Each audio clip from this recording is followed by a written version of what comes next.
Good morning, guys. Thanks for listening to Coffee with Christ. If you haven't subscribed, hit the button below. Okay, so we have been in Exodus 14 talking about God's miraculous saving, and it's just been good stuff. Exodus 15 today is what I want to land on, and I'm going to read it to you. Start off, I got to be real quick. Then, because it's just full of good stuff today. Then Moses led Israel from the Red Sea, and they went into the wilderness of Shur. This is exactly what happens after the big miracle saving. They went into the wilderness of Shur. They went a distance of 3 days, about 33 miles, in the wilderness and found no water. So how long has it been? 3 days.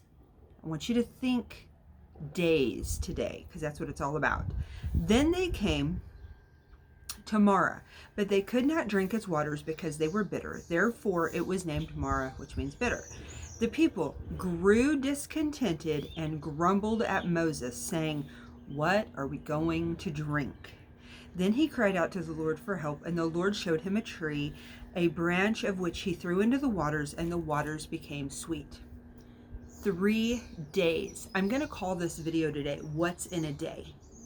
What's in a day? Because so God had this big miraculous moment, like he showed up huge in the Israelites' walk. He saved them. I mean, just this big extraordinary thing. And it took 3 days for them to forget, 3 days for them to start griping, 3 days for them to forget God's provision.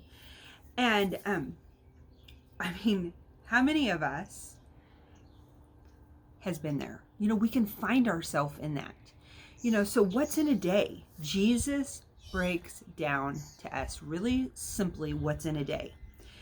He tells us to focus on the day today. And so I want to read to you Luke 9:23. Jesus said, then he said to the crowd, "If any of you wants to be my follower, you must give up your own way, take up your cross daily, and follow me."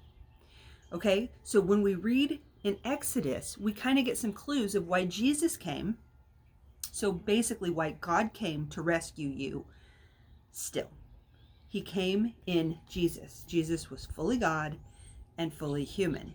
And so he understands. He's walked through this with humanity before.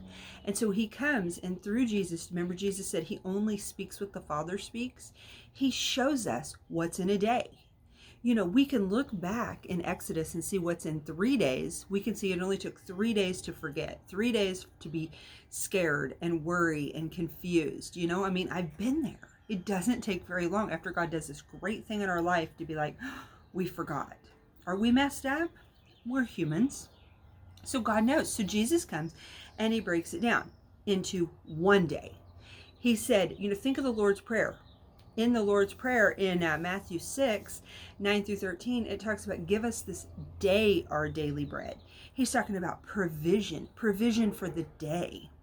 So Matthew 6:33, but seek first the kingdom of God. This is Jesus talking, and his righteousness, and all these things will be given to you as well. Therefore, do not worry about tomorrow, for tomorrow will worry about itself. Each day has enough trouble of its own. Jesus broke it all down and said daily, because 3 days without Jesus, we can just revert back. So break it down.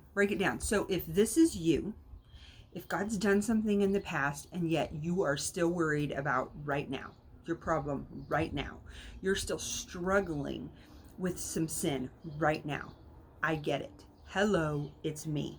The encouragement is break it down into a day. Your freedom is maintained in the daily. Remember Luke 9? Your freedom is maintained. You denying yourself and picking up your cross daily. That's where your freedom is.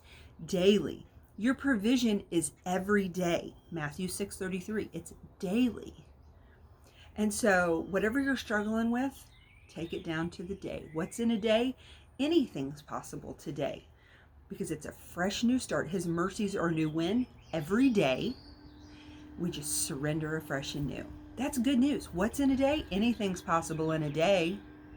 Have a great day, guys, and I will talk to you tomorrow.